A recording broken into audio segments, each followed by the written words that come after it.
Hey guys, welcome back to Late Nights with B and C. I'm Billy. And I'm Casey. And tonight, we are going to discuss Bigfoot and aliens. So, let's start talking about Bigfoot first of all. I feel like there's a lot we don't know about Bigfoot, and there's still a lot to learn. But I can remember being pretty young and reading this article about some man who had supposedly killed Bigfoot, and he was going to turn in the body for testing, but they told him if there was any human DNA, he'd go to jail for murder. And? He ended up not turning in the body because he was like, man, I don't want to go to jail, which I don't blame him. That's fucking sketchy, though. I mean, like, that means there must have been human DNA. He must have thought there was, at least. I mean, anyone would think that there's human DNA if you find a Bigfoot. I mean, a Bigfoot looks so humanoid that, you know, anyone who finds a dead Bigfoot, even if he did find it and not shot him himself. Yeah. Which, I mean, I wonder if, like, when there's, like, a herd of Bigfoot, so to speak. A herd. Yes, a herd. A group. A clan. A clan. A clan. I wonder if, like, if one of them dies to keep, like, their whereabouts secret, I wonder if they bury each other. You know what I mean? That would make sense. Because then, like, nobody can really find a body. Exactly. And you're not exactly running around the woods going, where's the burial site? Well, yeah, and I mean, if they do a good enough job, you wouldn't even be able to figure out where the ground was disturbed. Oh, yeah, they live in the woods, so they know what disturbed ground looks like. Exactly. Yeah, that's kind of weird that they're better at hiding bodies than people. Well, they'd have to be. I mean, what do you think they eat? I mean, if they're herbivores, not herbivores, if they're omnivores, they don't just eat nuts and berries. Like, they have to eat something. And they don't... I almost wonder if, like, coyotes follow them around to, like, pick at the bones of whatever they leave when they're, like, done. Maybe not just coyotes, but, like, all carrion eaters. Yeah. Like vultures and stuff? Yeah. And wolves and bugs and stuff. Has anyone actually found, like, evidence of a Bigfoot, like, living situation? Are they nomads? Do they just travel around? Do they travel in herds, packs, clans, or are they, like... whatever you want to call them. Are they solitary? Because every time people think about Bigfoot, it's Bigfoot, singular, not big feet. One man. Bigfoots. I mean, unless they're considered, like, their plural name is, like, moose. There's a herd of moose, and there is a moose. Like, Yeah. the word is the same. Sasquatches. I don't know. But I feel like they do move in groups because they'd have to kind of look out for each other, especially if there's, like, young ones they're raising. You know what I mean? And they definitely have to move around because, I don't know about you, but when it starts snowing, I'd kind of want to move down the mountain a little more. They have fur, quote-unquote. Yeah, but do we know if the pads of their feet are hairy? Because that's got to get cold. Well, obviously not. But, I mean, like, dogs and other wild animals have natural, like, it thickens. Mm-hmm. And if people find big footprints, then obviously they're not walking around wearing shoes. Yeah, that's fair. Do you think during the winter season their hair changes color and turn into yetis? Almost like a cat does. You know, like they're lighter in the summer and darker in the winter. I mean, more like rabbits. Okay, yeah, but it'd be the opposite because... Like, our rabbits are foxes. Yeah. Where when the snow time hits, their fur changes color so they can blend in. Yeah. They could, and that might be where you get a yeti. Yeti could literally... honestly, I don't know why they label, like, Yetis, Sasquatch, and Bigfoot all as, like, different things. Sasquatch and Bigfoot are the same thing. Yeah. But Yetis, as abominable snowmen, are different. And I think it's just because they're white. That's racist. Racism, no. But, yeah, I don't know. I mean, if I was a Sasquatch and the pads of my feet were cold, I would definitely, you know, find a cave to hunker down in and kind of just wait it out, or maybe send, like, a select few to go out and gather food for the rest of the herd and leave the youngins in in the cave to stay warm. So is that why maybe you think they only, when people see them, they only see one of them at a time? Yeah, because they're sending, I think they essentially have, like, a leader that's like, hey, we're going to send, like, the scavengers out to go. I don't think a scavenger is the word you want. The scout? Sure. Yes, the scouts out to go find food and whatnot and then bring it back to the clan as a whole. There could be caves filled with bones, and we're just like, oh yeah, that's where a bear lives, but it's actually a herd of Sasquatch. Well, no, because if someone went out there and saw bones, Sasquatches have human-like bones. So it'd be really suspicious. No, I mean, like, if they're eating meat and they leave, like, an animal carcass. Oh, okay. Well, then, yeah. I meant, like, if a Bigfoot died in a cave. Oh, yeah, my bad. Then someone would walk up and be like, that's a human being right there. Or, like, you know, when they find, like, bones in the woods and they're like, there's been a murder. What if that was Sasquatch? And they just spend so much of their lives trying to figure, like, all the John Does we buried, or the, what do they call a woman? Jane Doe? Jane Does.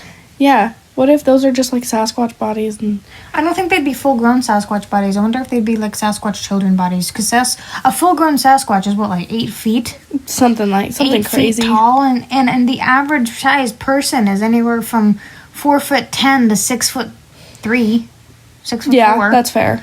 So, if someone found, like, a unnamed body out in the wilderness, just the skeleton of one, and they couldn't find DNA on it, then some poor detective is out there and it's like, I'm gonna find who did this to you, and it's actually some child that died of disease of a Sasquatch. then you on the other hand, you have the big feet, those Bigfoot crazy people. Mm-hmm. Who, like, live in the campers out in the woods, and they're like, I'm gonna get him, I'm gonna catch him on camera, I'm gonna touch him. They find a carcass, and it's like, I'm gonna find you, Bigfoot, I found your children. Yeah, I don't think I'd really want to talk to somebody who's like, I have your child's body. Like, yeah, no, I'm not gonna be up for conversation. I don't think anyone would, not even reporters. They're gonna be like, this person's crazy. I talked to this lady at the donut shop one time, and I had recently got, like, my lighthouse tattoo, and I was showing it to her, and she's like, oh, is that your only tattoo? And I was like, no. And I showed her my Bigfoot tattoo that has the alien and everything on it. And she was like, yeah, there's some people that come through here to buy donuts, and they tell me that they go camping up in the woods at a certain spot, but Bigfoot comes to them and hangs out, I guess, takes treats from them and whatnot. And she asked them, she's like, well, why don't you just, slip your phone out and take a picture? And they're like, oh, no, you can't do that. They know. They know. They know. I don't know what that means, but I feel like maybe Bigfoot has a metal detector internally, like Spidey senses, but it's for cameras. I wonder if it's like the species itself has become so accustomed to seeing, like, that item be used in a threatening way that, like, they'll see it. I mean, they spend their whole lives in the wilderness. If anything unnatural pops out of a person, they'll be like, whoop, I'm out of here. I'm not interested, but give me that donut. You got maple bars? I'm ready. Screw that noise. You got a phone? Bye. Yeah, that's fair.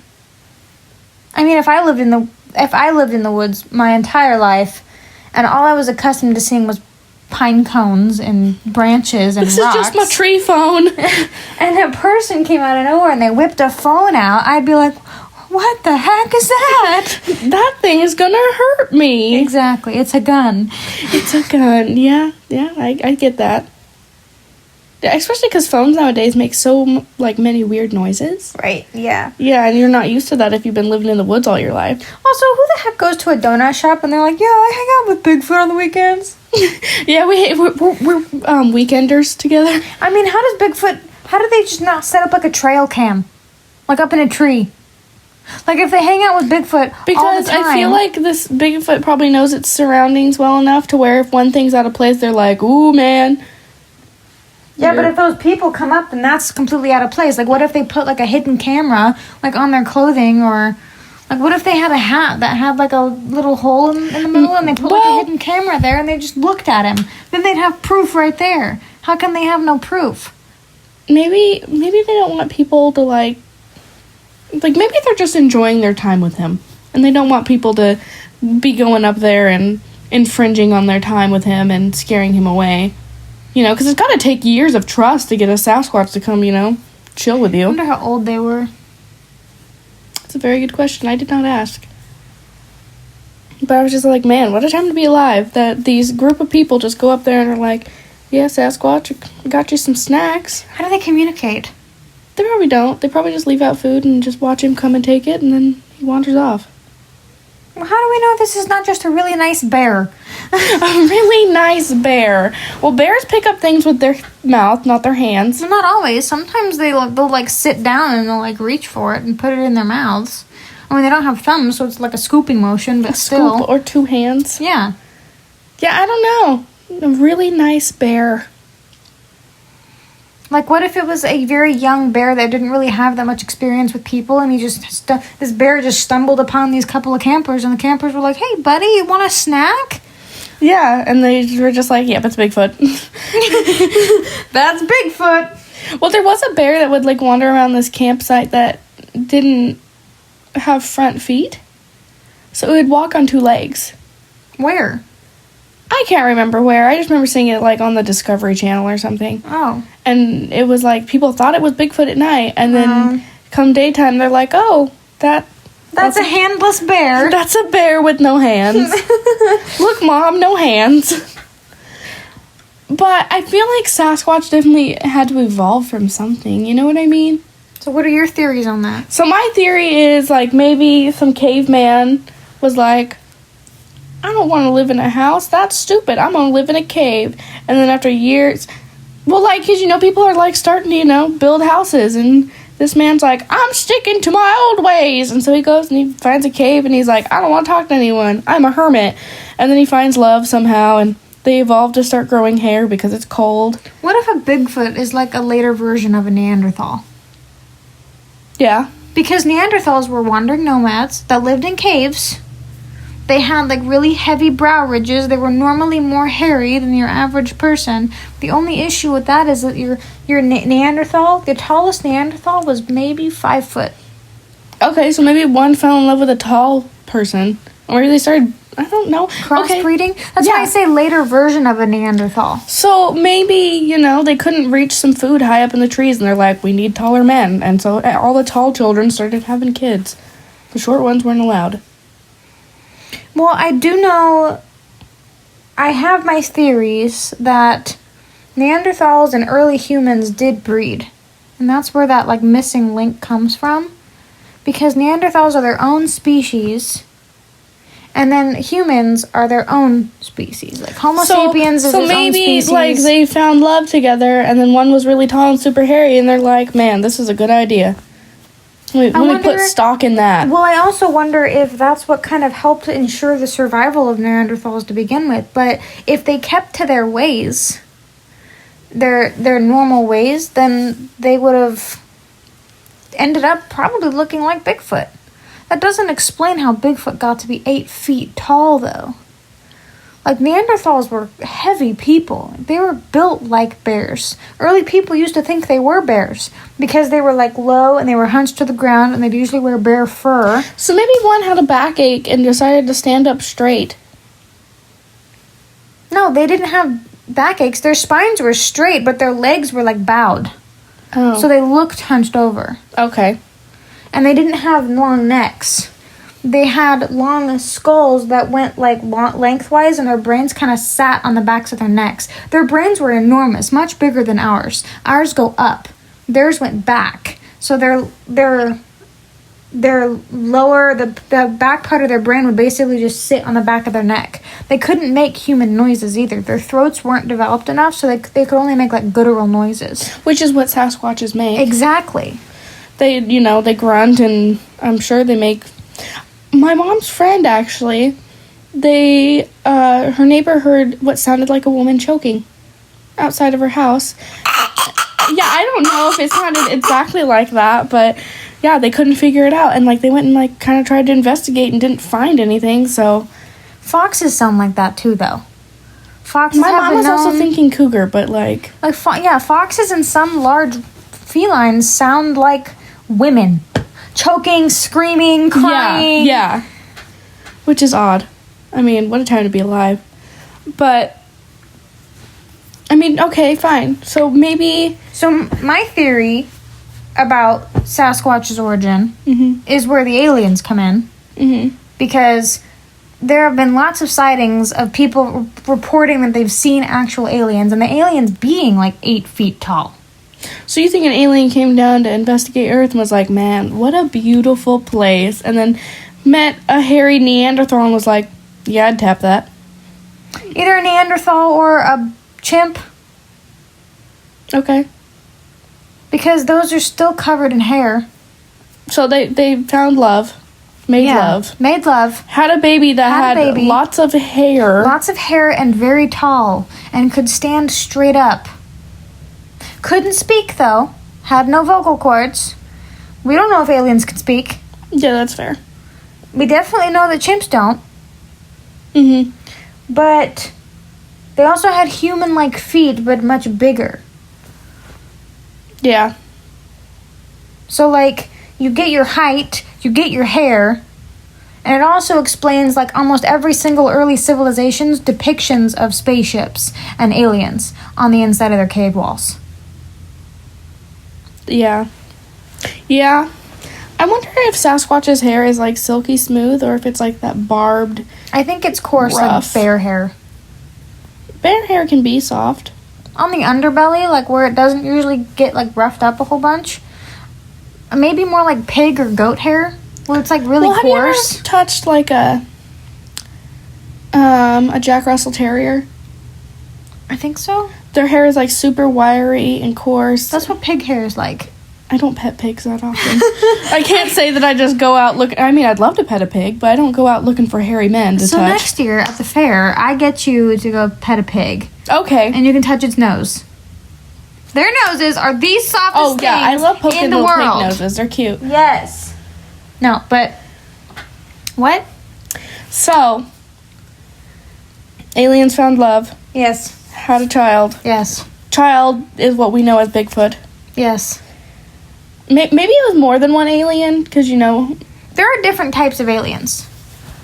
yeah. There's 3 different types of aliens. You have There's the boogeyman. There's your lizard people. Mm-hmm. They're the reptilian. Okay. You have your humanoid ones. Those are the grays. Okay. Maybe those are 2 separate types. So there's your reptilian, your grays, and then I think there's like a humanoid version that looks closest to people, which is why when people see figures that look too human, it freaks them out. There's obviously a reason for that. Like, we wouldn't have that fear for no reason, ingrained in our bodies, ingrained in our DNA. But grays don't look enough like people for us to be like, oh, a person. Oh no, a man. Right. So it could have been one of those humanoid ones because according to what people have said, the grays are the only breed of alien that isn't harmful to Okay. life on Earth. So obviously lizard people are dangerous. Yeah, and I don't think Humanoids- lizard people want to make love to a hairy man. Humanoids are also not nice.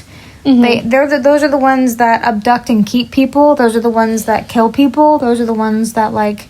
I wonder why they abduct and keep them. Like, do you think they have, like, little jars and they're like, man, this one was cute. I'm gonna keep it. Well, not jars. I mean, if we're all similar in size, I'm going to say they have, like, a farm where they take humans out to their colony out in the middle of wherever they are, and they drop the humans down. They're like, okay, breed. We're going to start over here. Make sure you plant your crops. Exactly. Oh, here's your protein flakes. Yeah, Like a goldfish. exactly. Huh. But if they had, you have your aliens that are bred with something to create your Bigfoot, and now your Bigfoot has very humanoid features, behaves both animalistic and human-like, Yeah. but they also still live in very primitive conditions. But they also only live in the Northwest, which is another clue that tells me that it could be an alien thing, because aliens are best known in the Northwest, especially in Alaska. Nome, Alaska has the highest abduction rate in the world. So we go there. Yes, you can only get there by plane. So we'd have to get your boyfriend in his personal aircraft. Yes, because he wants to start flying planes. I mean, so we go there, we set up a base, see if anything happens. If things happen, we buy cats and just sit back and watch. We also have to make sure that we are in the woods because Bigfoot are notorious for staying in forest areas, but the aliens can just take you from wherever. They'll take you through your roof. They don't care. That's fair. They just pull your roof off and go, give me this man. But, yeah, I don't know. I think that'd be a lot of fun to go, like, chasing some of these things. I think it'd be fun. Maybe as, like, a summer project, though. Definitely not during the winter. I mean, how scary would it be if we went out looking for a Bigfoot and we came across the Yeti? Oh, no, you're not what I wanted, but cool. Right? I mean, all abominable snowmen look like Bigfoot, just white. I mean, think about that really, really old Rudolph movie. The claymation one. He looks exactly like a Bigfoot. He's just got pale skin. He's beautiful. Yeah. I love him. He's a Bigfoot. He used to scare me when I was little, but I still loved him. Oh. Just when he got, like, mad and was like, rah. Okay, that's fair. You know how it goes. I do. Well, thanks for tagging along on our random tangent about Bigfoot and aliens. Let us know in the comments below what you want to hear about. Feel free to leave us a like, subscribe, whatever you want to do. We'll probably talk about aliens a little bit more in depth in a later episode. We just wanted to touch on what the correlations could be. This isn't an official alien video. Just some little bit of overlapping before we get into the main alien topic. But yeah, thanks for tagging along. Yeah, thanks for joining us. We really appreciate you guys, our 12 subscribers. Woo! Thanks so much for being with us through this very bumpy ride. Hopefully we'll be getting some new equipment by the next week. Hopefully. We'll see. Unless, all the Christmas shipping decides to take forever in 3 days. It is what it is. Yep. All right, well, we'll see you guys later. Thanks. Bye.